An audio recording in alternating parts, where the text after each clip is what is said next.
Bersama saya Zawaz Yusof, rentasan berita edisi 1116 antara paparan utama. Ada apa pada minit mesyuarat PAS? Hutan simpan Kelantan wajarkah diratah seperti harta pusaka? Parti yang tidak diraikan. Hanya 33% pelan anti rasuah nasional tercapai. Ia sesuatu yang memalukan.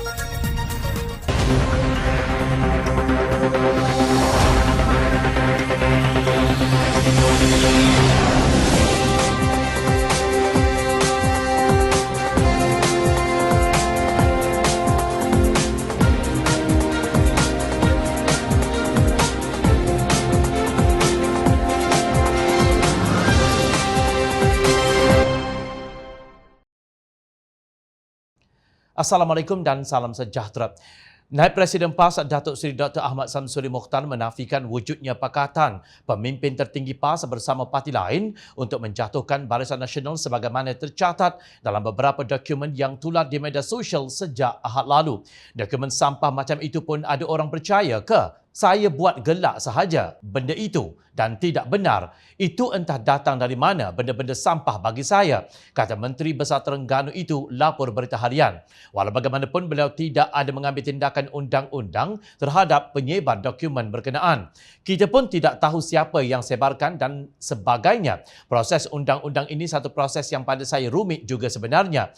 Kita ke mahkamah dan sebagainya tidak berbaloi untuk layan. Kalau tidak, saya rasa tiada kerja lain. Hari-hari kena buat laporan polis, kena pergi ke mahkamah kerana yang viral benda-benda yang tak betul ini saya rasa hampir setiap hari ada dan pada saya tidak wajar untuk dilayan, katanya. Beberapa hari lalu keratan minit mesyuarat mula tular yang mengandungi agenda untuk menjatuhkan pemimpin UMNO termasuk mempercepatkan hukuman terhadap Ahli Parlimen Pekan Datuk Seri Najib Razak dan Ahli Parlimen Bagan Datuk yang juga Presiden UMNO Datuk Seri Dr. Ahmad Zahid Hamidi. Disebut juga rancangan untuk menjatuhkan Timbalan Presiden UMNO Datuk Seri Muhammad Hassan dan mengaitkannya dengan kluster mahkamah. Antara nama yang didakwa terbabit dalam plot menjatuhkan UMNO itu selain Ahmad Samsuri termasuk juga Setiausaha Agung PAS Datuk Seri Taqiyuddin Hassan, Ketua Penerangan Perikatan Nasional Datuk Seri Muhammad Azmin Ali dan Setiausaha Agung Perikatan Nasional Datuk Seri Hamzah Zainuddin dan Ahli Parlimen Semberong Hishamuddin Hussein. Namun penafian tersebut tidak dipercayai oleh pengulas politik Muhammad Sayuti Omar. Adalah munasabah kalau kedua pemimpin PAS itu terbabit kerana sebelum ini ada cerita mengatakan mereka lah menjadi pencorak kepada politik sejahtera PAS. Mereka yang mempengaruhi emosi politik Tok Nur Hadi. Tulisnya dalam satu hantaran di Facebook. Tok Nur Hadi dipercayai merujuk kepada Presiden PAS Tan Sri Hadi Awang. Kalau ia betul, masakan beliau nak mengakuinya. Pembocoran maklumat itu sepertinya seketul najis ditemui di tengah jalan di mana yang berak tetap tidak akan mengaku. Kita tunggu pula penjelasan dan jawapan daripada Taqiyuddin, ujarnya. Beliau juga membangkitkan mengenai percanggahan pendapat antara Taqiyuddin dengan Hadi berhubung keputusan UMNO mencalonkan nama Datuk Seri Ismail Sabri Yaakob sebagai Perdana Menteri jika menang pilihan raya umum ke-15 nanti. Hadi, kata Muhammad Sayuti, terus terang menzahirkan rasa tidak setuju sementara Taqiyuddin menyokongnya. Ketidaksekatan mereka berdua itu ditambah dengan dokumen apa yang dinamakan Paslik itu. Tegasnya, penularan dokumen tersebut juga mendapat reaksi beberapa pemimpin parti dari UMNO. Ahli Majlis Kerja Tertinggi UMNO MKT Tan Sri Syahri Samad memetik kenyataan yang mengaitkan Tan Sri Mahyadi Mak Yassin TSMY dengan Peguam Negara Tan Sri Idrus Harun dan Ketua Hakim Negara Tan Sri Tengku Maimun Tuan Mat. Menurut TSMY, dalam urusan Mahkamah Zahid dan Najib, Program Negara dan CJ setuju membantu mempercepatkan kes dan menjatuhkan hukum. Kalau betul apa yang terdedah itu adalah pendapat TSMY, maka ianya membayangkan sudah berlakunya satu konspirasi dan pakatan haram antara pemimpin politik dengan Program Negara dan CJ. Kalau betul sudah berlaku kerosakan sistem judisiari dan kehakiman negara, ujar Syahrir. Demikian huru-haranya politik dalam Perikatan Nasional dan Muafakat Nasional. Ia umpama kenyataan Najib satu ketika dahulu. Saya ingin mengulangi setelah layar telah dikembangkan, apabila sauh telah dilabuhkan, pantang ketua kapal dan anak-anak kapal menoleh ke belakang. Najib berkata demikian dalam amanat Hari Kebangsaan 2015 Pusat Konvensyen Kuala Lumpur. Mereka tidak dapat menoleh ke mana-mana pun kerana kapal dengan berpusing-pusing tidak tahu hendak berlayar atau berhenti. Demikian apabila kleptokrasi bergabung dengan kakistokrasi.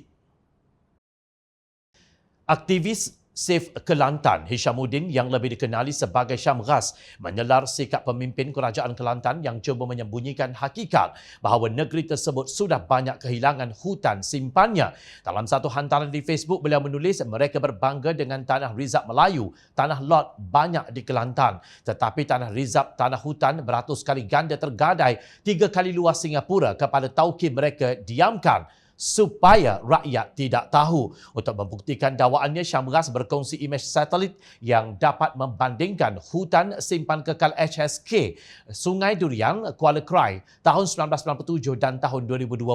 Cuba anda semua buat perbandingan saiz hutan semula jadi yang kini bertukar menjadi ladang hutan sawit, getah, durian milik tauqi-tauqi hingga rapat ke sempadan negeri Terengganu, katanya. Menurut Syamghas, di atas kertas pemimpin Kerajaan Kelantan katakan ini sebagai hutan simpan kekal, malah mengaku Kelantan negeri ketiga paling banyak hutan. Mereka ratah atau bagi tanah ini macam tanah negeri ini harta pusaka tok nenek mereka punya. Untuk bagi nampak istilah hutan simpan kekal itu luas dan banyak, mereka masukkan pokok getah, sawit, durian dan spesies hutan yang bernilai komersial lain sebagai hutan. Sebab itu mereka letak nama ladang hutan masih berada dalam zon hutan simpan kekal walaupun sudah menjadi ladang komersial dakwanya.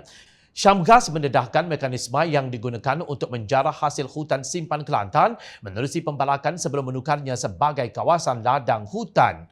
Paling malang mereka luluskan lesen membalak dulu. Lepas habis kayu balak, mereka luluskan sebagai kawasan ladang hutan untuk tebang habis pokok-pokok secara suci kawah.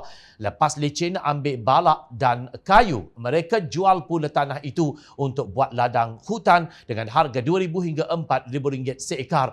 Dengan pajakan selama 66 tahun, boleh tambah lagi 33 tahun tegasnya. Namun apa yang berlaku seterusnya, tanah tersebut telah beralih pemilikannya bukan lagi Kerajaan Kelantan.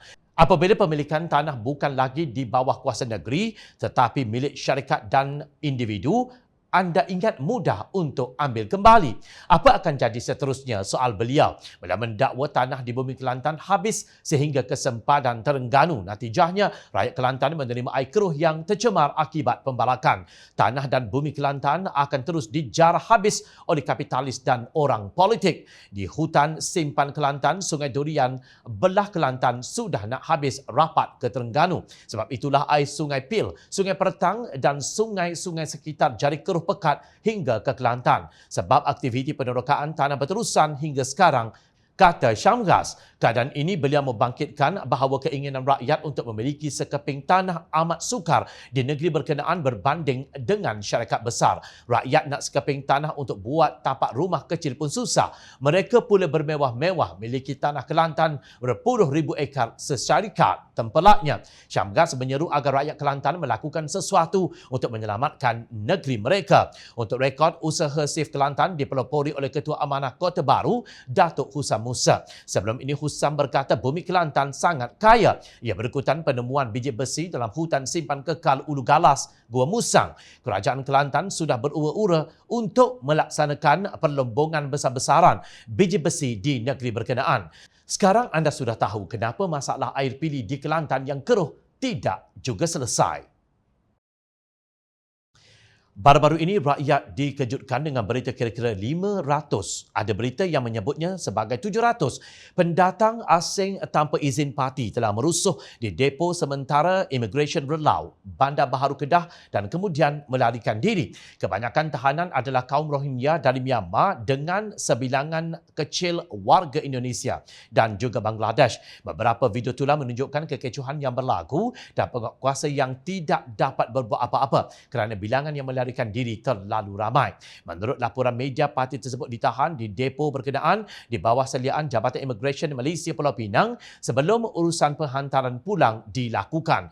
6 parti dilaporkan maut dalam kemalangan apabila melintas lebuh raya dalam keadaan gelap gelita. Berkaitan itu, operasi menahan semua tahanan telah dilakukan oleh pihak imigresen yang turut mendapat bantuan Ibu Pejabat Polis Daerah IPD Bandar Baharu Kedah dan IPD Seberang Perai Selatan Pulau Pinang.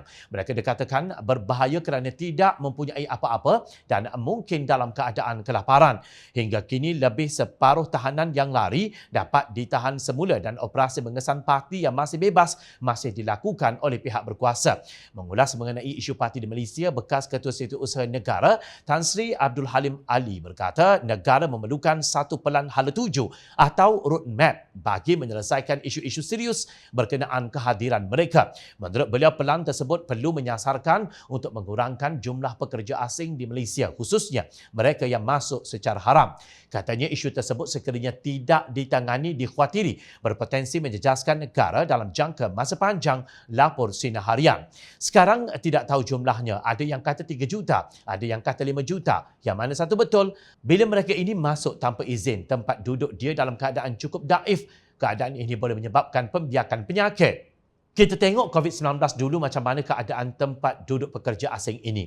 Jadi mesti ada satu dasar yang holistik bagaimana kita dapat menangani masalah ini, katanya seperti dipetik. Jom Channel telah berkali-kali memaparkan isu parti dan kaitannya dengan pekerja asing dan mungkin juga kegiatan pemerdagangan manusia. Namun sikap kerajaan nampaknya menutup sebelah mata berhubung isu ini. Pada 2 Julai tahun lalu, Malaysia telah diturunkan ke tahap 3 dalam laporan tahunan pemerdagangan manusia Jabatan Negara Amerika Syarikat dengan alasan negara ini tidak memenuhi sepenuhnya piawaian minimum untuk menghapuskan pemerdagangan dan tidak melakukan usaha yang ketara untuk berbuat demikian. Negara tahap 3 didapati mempunyai dasar atau corak pemerdagangan manusia tajaan kerajaan dalam program yang dibiayai kerajaan. Februari lalu, Polis Diraja Malaysia PDRM dilaporkan bekerjasama dengan Polis Antarabangsa Interpol dan Polis ASEAN ASEANAPOL dalam usaha mengesan rakyat negara ini yang menjadi mangsa sindiket pemerdagangan manusia di beberapa negara Asia. Pengarah Jabatan Siasatan Jenayah JSJ Bukit Aman, Datuk Seri Abdul Jalil Hassan berkata setakat ini pihak polis mengesan rakyat negara ini menjadi mangsa sindiket pemerdagangan di Thailand, Laos, Myanmar dan juga Kemboja. Bagaimana dengan sindiket yang membawa rakyat asing yang memenuhi negara ini dan menimbulkan masalah sosial dalam negara ini? Adakah parti ini diambil kesempatan oleh syarikat yang tamak untuk dijadikan buruh paksa kerana mereka tidak layak mendapat perlindungan sebagai pekerja? Dakwaan wujudnya amalan buruh paksa terhadap syarikat Malaysia dikenakan tindakan oleh Jabatan Kastam dan Perlindungan Sempadan CBP Amerika Syarikat amat memalukan negara. Kenyataan bekas Ketua Setiausaha Negara jelas menunjukkan kepincangan dari segi penggubaran dasar sehingga parti semakin melambak di negara ini. Nah, apa lagi yang kerajaan tunggu untuk menyelesaikan masalah parti di negara ini? Kita bukan tiada pakar yang boleh memberi usul sama ada daripada pihak yang berkuasa seperti polis dan imigresen maupun perkhidmatan awam untuk menangani masalah ini secara tuntas. Kita cuma tiada political will untuk committed dalam menanganinya. Tempoh pelaksanaan Pelan Antirasuah Nasional atau NACP 2019-2023 akan berakhir tidak lama lagi. Namun, kemungkinan besar ia tidak tercapai dalam masa ditetapkan kerana setakat ini pun hanya 37 atau kira-kira 33% daripada 111 inisiatif berjaya diselesaikan. Hampir 70% atau 74 inisiatif lagi masih dikategorikan dalam tindakan walaupun tarikh akhir pelan untuk memastikan Malaysia menjadi sebuah negara bebas rasuah dan berintegriti tinggi semakin hampir. Ia dapat dilihat daripada laporan kemajuan NACP 2019-2023 yang boleh diakses baru-baru ini. Untuk rekod NACP 2019-2023 dilancarkan oleh Perdana Menteri di zaman pentadbiran Pakatan Harapan Tun Dr. Mahathir Mohamad pada tahun 2019. Menurut laman rasmi NACP, idea asal pelan ini tercetus semasa pilihan raya umum ke-14 di mana Pakatan Harapan memberikan penekanan kepada usaha untuk memastikan Malaysia dikenali mengenali sebagai sebuah negara yang berintegriti dan bukan negara rasuah.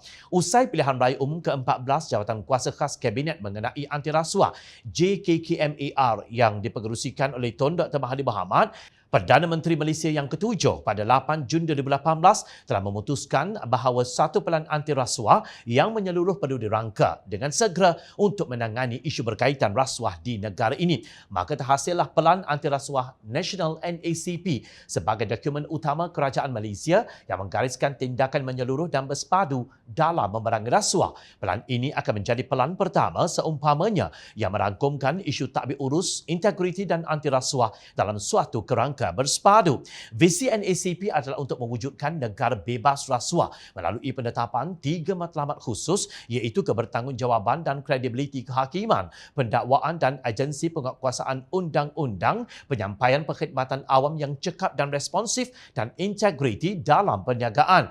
NACP menggariskan wawasan jangka panjang tindakan anti rasuah ke arah negara bebas rasuah menerusi 115 inisiatif untuk dilaksanakan. Melalui 6 strateginya, NACP akan memastikan usaha pembanterasan rasuah diperkemas di kalangan aktor politik, entiti korporat, agensi penguatkuasaan dan pihak yang berkepentingan. Para pemegang taruh dijangka membangunkan NACP dalam menangani isu integriti, takbir urus dan anti rasuah di organisasi masing-masing. Setelah dikaji semula, ia diturunkan kepada 111 inisiatif.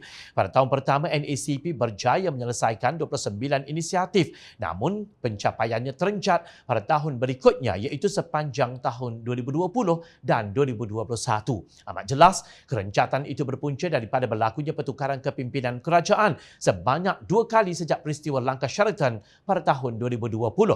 Antara 2 contoh yang amat jelas ialah isu ahli perniagaan Nicky Liao Sun Hee yang berjaya lolos di hadapan mata penguatkuasa. Ketua Polis Negara ketika itu Tan Sri Abdul Hamid Bado mendedahkan selama 34 pegawai dan anggota penguatkuasa terlibat sebagai ahli geng Nicky.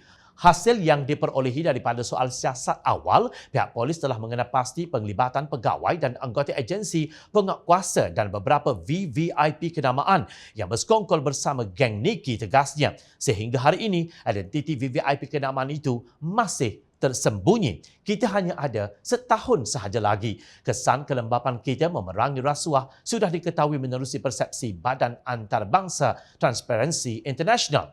Malaysia jatuh 5 anak tangga tahun lepas kepada 62 berbanding di tanggal 57 pada tahun 2020 dalam ukuran indeks persepsi rasuah di 180 negara dalam kajian badan itu.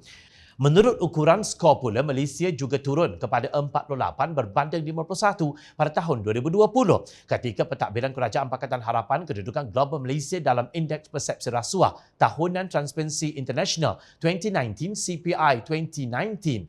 Negara ini berada di tangga ke-51 dengan skor 53. Jelas NACP lembab kerana kerajaan tebuk atap 1.0 dan 2.0 tidak dilihat komited untuk menangani isu rasuah. Rakyat tidak mahu mendengar alasan itu dan ini, ingat, rakyat sentiasa memerhati. Teruskan bersama kami di Jom Channel dan layari portal jomchannel.net untuk mendapatkan berita politik tanah air. Saya Zafaz Yusof. Terima kasih untuk perhatian dan penilaian yang anda berikan. Assalamualaikum. Salam sejahtera.